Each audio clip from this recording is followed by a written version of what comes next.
Il y a un sujet dont on parle beaucoup moins que l'infidélité, mais qui casse pourtant énormément de couples. C'est l'argent.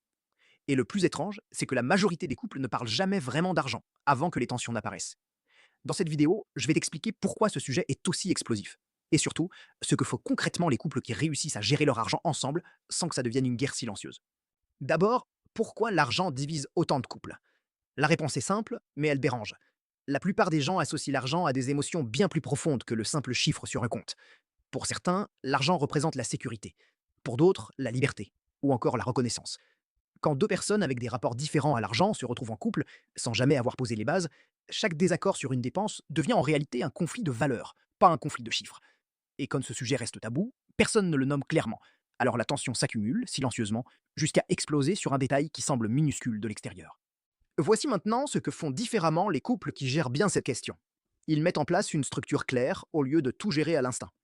L'une des méthodes les plus efficaces et les plus utilisées s'appelle le système à trois comptes. Concrètement, ça fonctionne ainsi. Un compte commun, alimenté par les deux personnes, selon un pourcentage ou un montant défini ensemble, qui sert uniquement aux charges partagées. Loyer, courses, factures. Et en parallèle, chaque personne garde un compte personnel, avec une part de son revenu, sur lequel elle peut dépenser librement, sans avoir à se justifier. Ce système fonctionne aussi bien pour deux personnes avec des revenus égaux que pour deux personnes avec des revenus très différents, parce que la contribution au compte commun peut être ajustée en proportion, pas forcément à part égale. L'avantage, c'est que ça retire l'argent du terrain émotionnel. Les charges communes sont sécurisées et personne n'a besoin de justifier ses dépenses personnelles, ce qui évite une grande partie des micro-conflits du quotidien. Mais avoir un bon système ne suffit pas si vous n'arrivez jamais à en parler sans que ça dégénère. Voici comment aborder ce sujet sans que ça devienne un procès. Première règle, ne jamais parler d'argent au milieu d'un conflit, ni juste après une grosse dépense qui a énervé l'un des deux.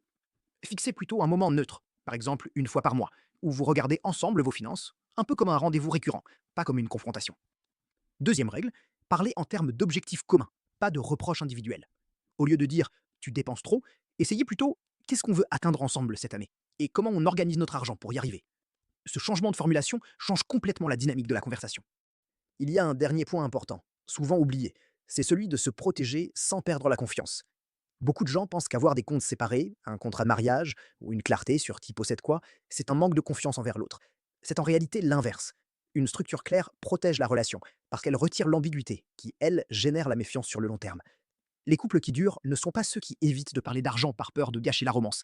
Ce sont ceux qui en parlent tôt, clairement, et qui transforment un sujet tabou en sujet d'équipe. Pour résumer, l'argent ne divise pas les couples parce que c'est un sujet compliqué. Il divise les couples parce que c'est un sujet qu'on évite. Mets en place une structure claire, choisis un moment neutre pour en parler régulièrement et vois ce sujet comme un projet commun plutôt qu'un champ de bataille. Si cette vidéo te parle, dis-moi en commentaire comment toi et ton ou ta partenaire gérez cette question. Et abonne-toi pour plus de contenu sur l'argent et les relations. À très vite!